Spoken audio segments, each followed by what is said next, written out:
প্রাণের ভাইরা আমার, একটু আগে খবর দিয়েছে রাজশাহী তানোর উপজেলার শিশু সাজিদ হাসপাতালে নিয়েছে, কিন্তু শিশুটা বেঁচে না। সবাই সবাই জোরে বলেন বিসমিল্লাহির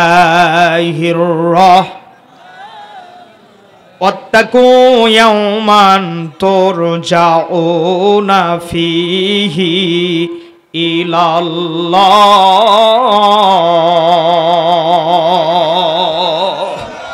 সুম্মা তুওয়াফফা কুল্লু নাফসিম মা কাসাবাত ওয়া হুম লা ইউযলামুন।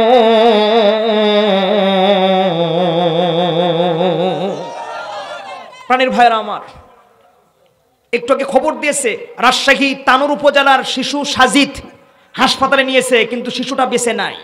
আল্লাহ পাক যেন এই সন্তানটাকে জান্নাতের উচ্চ মাকাম দান করে দিয়ে দেয়, জোরে বলেন আমিন। দীর্ঘ ৩২ ঘন্টা একদম সেই রকম ভাবে অক্লান্ত পরিশ্রম করেছে বাংলাদেশের ফায়ার সার্ভিসের কর্মীরা। বাচ্চাটাকে উদ্ধার করার পরেও, হাসপাতালে নেওয়ার পরে বাচ্চাটাকে তারা জীবিত পায় নাই, সে দুনিয়ার মায়া ত্যাগ করে দিয়েছে।